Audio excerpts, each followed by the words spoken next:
A seguir, Hora da Notícia.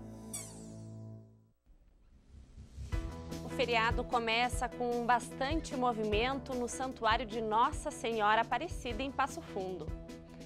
Nosso convidado hoje aqui no estúdio é o secretário de Finanças de Passo Fundo, Dorley Maffei, para falar sobre o IPTU. No Dia da Criança, a gente termina a série de reportagens sobre a infância, mostrando as habilidades trabalhadas nos grupos de escoteiros. Se aproxima mais uma edição do Acampamento da Criança com Diabetes. E ainda na série sobre os atletas apoiados pela UPF, hoje é dia dos meninos do Esporte Clube Vila Nova. Hoje é sexta-feira, 12 de outubro, feriado de Nossa Senhora Aparecida. É hora da notícia.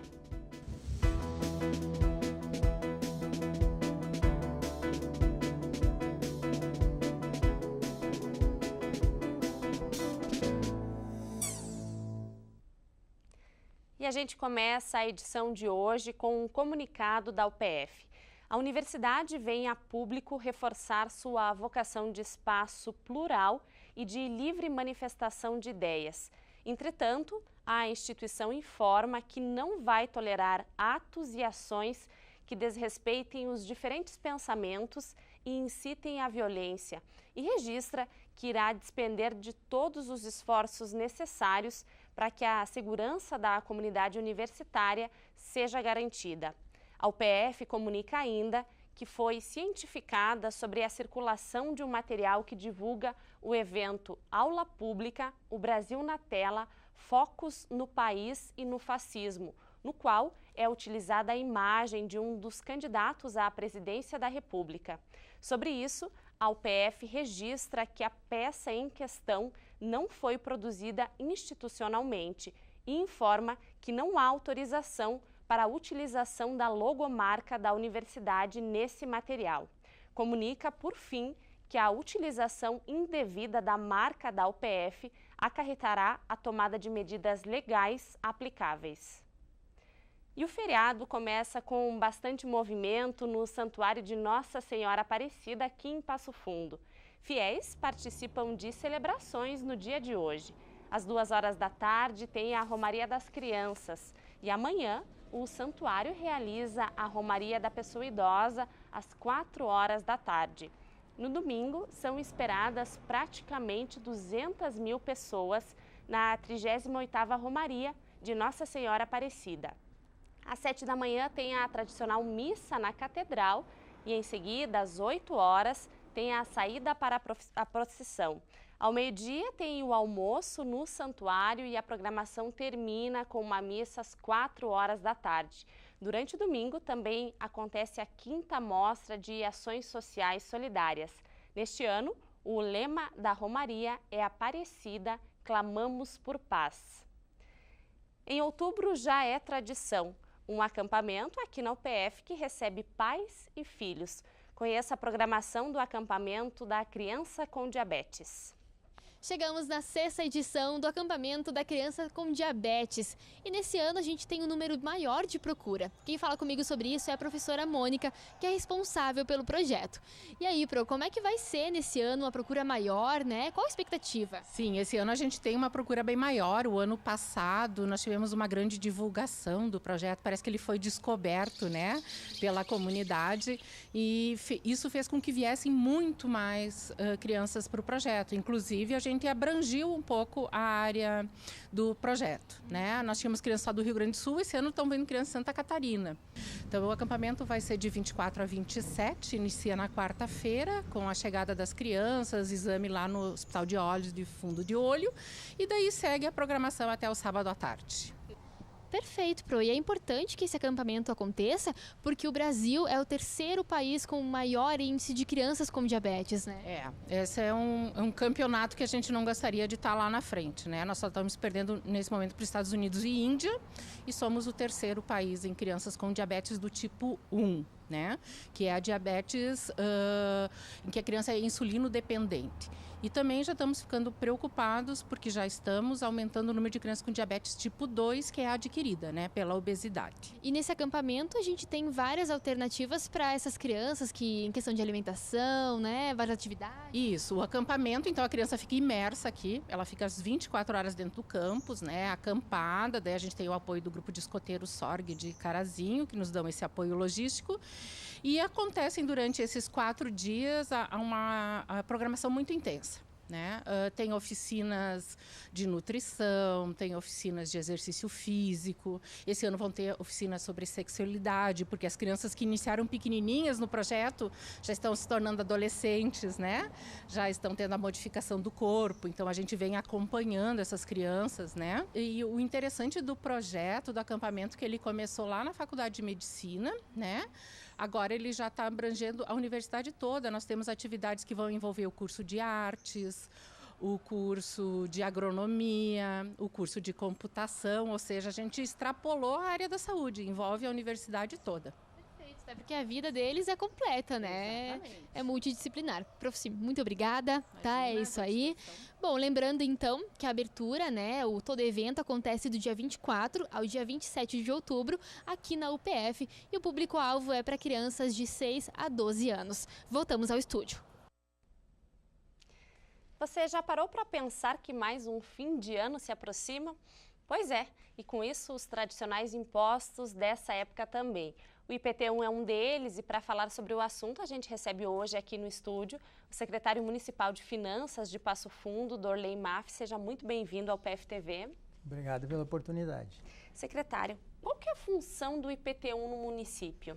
Bem, o IPTU está entre os principais tributos, né, da prefeitura, tem uma arrecadação expressiva e a principal função dele é financiar parte dele a educação, onde a prefeitura é obrigada a investir no mínimo 30% das suas receitas, também a saúde é obrigado 15%, tem a questão da infraestrutura, né? O IPTU, então, é um imposto que ele gera uma receita muito boa e tem a sua aplicação nesses fatores. Como é feito o cálculo, então, e o IPTU cobrado dos contribuintes? Bem, o IPTU ele incide sobre os terrenos baldios e sobre as construções, né? Ele tem como base de cálculo o valor venal, que é um valor estabelecido por leis da prefeitura, né? E o terreno, ele se aplica uma alíquota que varia de 1%, tem casos de 3,5%, 3%, 4,5%, a área construída é 0,6% sobre esse valor venal, né? Então, todas as pessoas físicas e jurídicas que têm esses imóveis estão obrigadas ao recolhimento do IPTU, que nós temos a primeira parcela vencendo no dia 2 de janeiro, né, que isso é muito importante o cidadão ficar atento para isso, que é a parcela que possibilita um desconto bastante expressivo, que pode ir até 20% do valor. Temos uma segunda possibilidade também de parcela única em 15 de fevereiro, que daí o desconto ele reduz o máximo para 7%. E uma terceira possibilidade de pagamento, que é sem desconto, parcelado em até 8 parcelas, a partir de março até outubro. E é muito importante as pessoas atentarem que elas têm que estar com o IPTU de anos anteriores devidamente quitados até o dia 18 de outubro agora, para poder fazer jus ao desconto integral, né, dessas parcelas de janeiro e de fevereiro. Os carnês já estão sendo preparados. Quando que eles começam a ser distribuídos? Nós estamos agora adotando todos os procedimentos para a realização do lançamento, né, do IPTU. É um processo bastante complexo, porque são em torno de 113 mil imóveis no município, mas estamos trabalhando para disponibilizar o carnê já no início de dezembro, não só o carnê, como também a possibilidade do cidadão retirar no site da prefeitura a própria guia de pagamento. E aí é muito importante as pessoas manterem o seu cadastro atualizado, principalmente a questão do endereço. Secretário, tem algum percentual de correção agora para 2019? tradicionalmente, né, todos os anos, é aplicada a variação do IPCA e o INPC, e para esse ano nós teremos, então, uma variação de 3,92% em relação ao ano anterior. Essa vai ser simplesmente este valor que será esse percentual aplicado de acréscimo no IPTU anterior. E para quem está com alguma dívida ativa, tem alguma outra possibilidade de negociação? Esse é um fato bastante importante que as pessoas... nós temos duas situações. Hoje a Prefeitura ela faz tanto a cobrança administrativa e tem um instrumento que é o protesto extrajudicial, né, que é um protesto em cartório, né, então que gera transtorno para as pessoas que são devedoras para o IPTU. Então é importante procurar a Prefeitura nestes casos para fazer o parcelamento, né, nós temos uma condição de fazer um parcelamento em até 36 vezes, e também aqueles casos que as pessoas estão em cobrança judicial, procura a Prefeitura, o setor da Procuradoria da Prefeitura, que também ela tem condições de regularizar a situação através de pagamento ou parcelamento, e o importante também é que ela vai obter daí aquele desconto maior para o IPTU 2019. Né?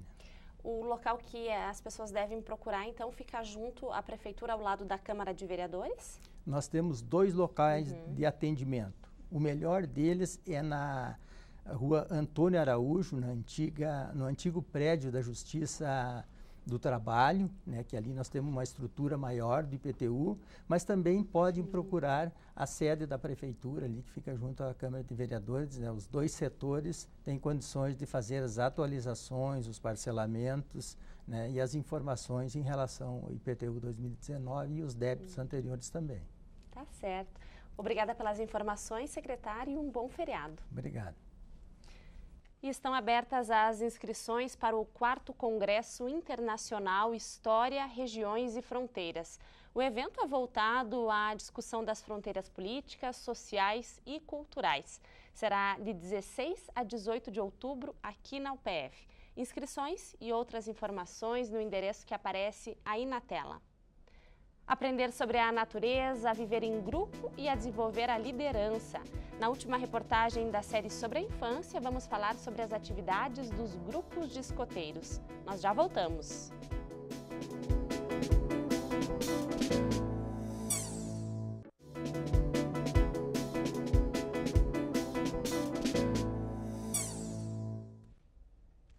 Segunda-feira, dia 15 de outubro, é feriado escolar aqui na UPF. Em homenagem ao Dia do Professor e ao Trabalhador em Educação. As atividades retornam normalmente na terça, dia 16 de outubro. Hora de saber como deve ficar o tempo no fim de semana.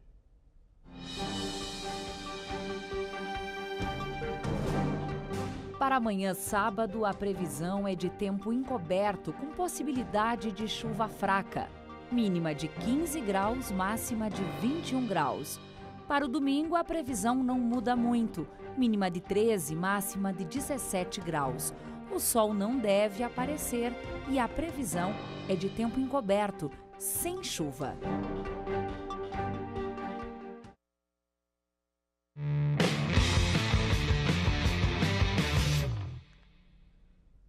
Eles treinam muito porque têm um sonho: serem jogadores de futebol profissionais. A gente segue a nossa série de reportagens sobre os atletas apoiados aqui pela UPF. Hoje, com os meninos do Esporte Clube Vila Nova. O Lucas tem 13 anos, mas já pensa lá na frente. Ele quer ser jogador de futebol. Eu gosto do que eu faço porque eu venho buscando esse sonho desde criança e cada dia eu vou tentar treinar melhor para conseguir esse sonho. Todos os meninos do Esporte Clube Vila Nova estão aqui porque são os atletas do futuro.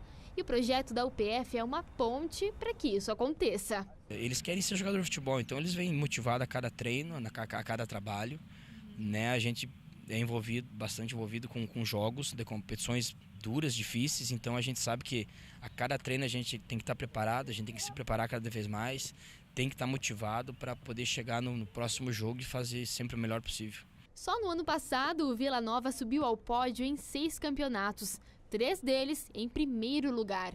E o projeto é, acima de tudo, social. Os meninos não pagam mensalidade e também recebem os materiais para treinar de graça.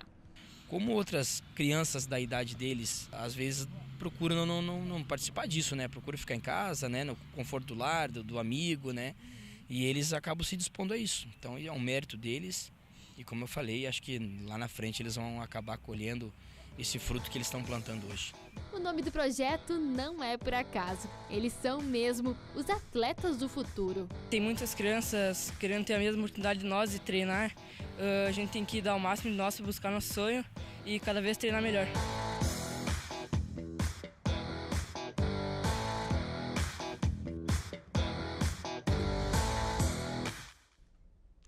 E o projeto está aberto para jovens dos 9 aos 16 anos. Os treinos acontecem sempre no campo da UPF, às quartas e sextas-feiras, no fim da tarde.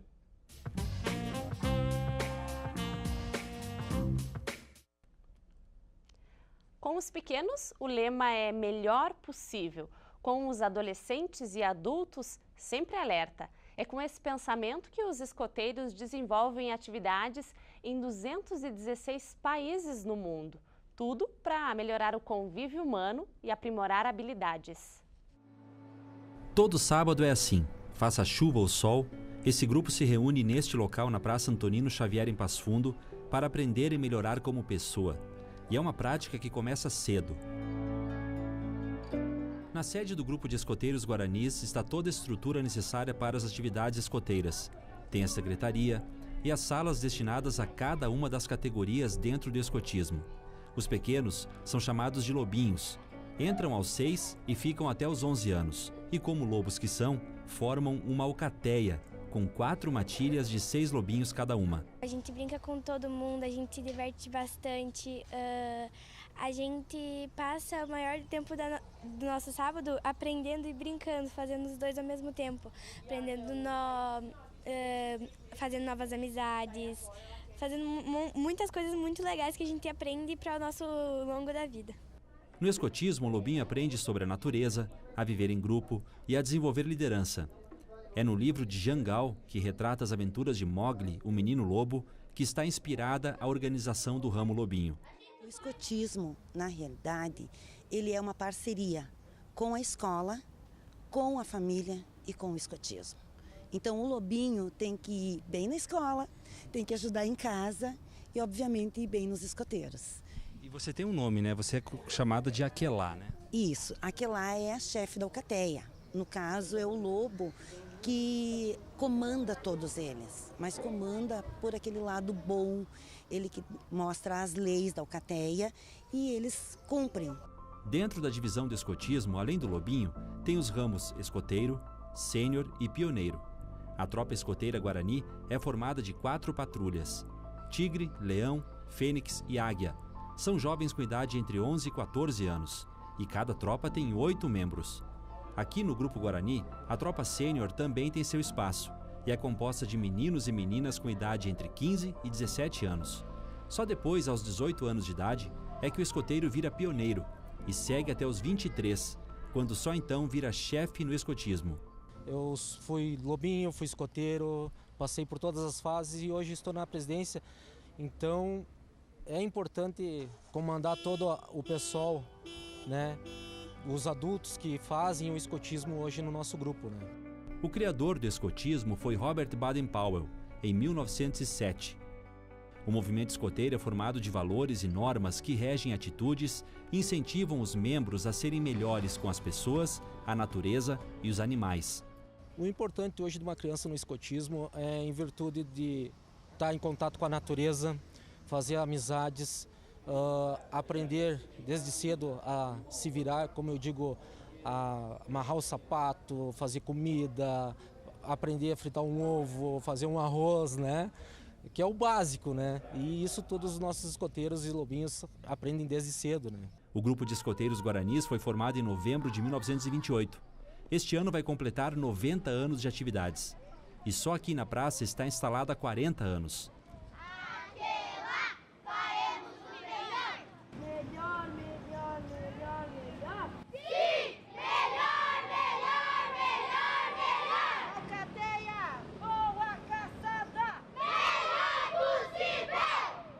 E sempre aos sábados, das 2 às 5 horas da tarde, o grupo promove ações educacionais. E tudo começa com o hasteamento da bandeira.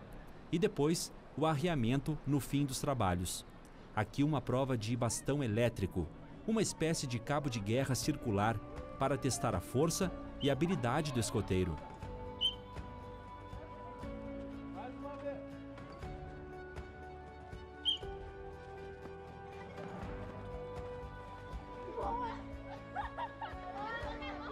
Os escoteiros guaranis de Passo Fundo são reconhecidos pela União dos Escoteiros do Brasil como um dos melhores grupos do país. Conta hoje com 85 jovens e 27 adultos. O criador do movimento já dizia lá atrás que não existe ensino que se compare ao exemplo. E aqui tem lista de espera, o que mostra o interesse de pais e filhos pelo escotismo. Talvez porque as famílias estão percebendo a necessidade de buscar outras alternativas ao computador e à internet. Vai ficar o ano inteiro, nos ensinam a salvar, nos ensinam a salvar.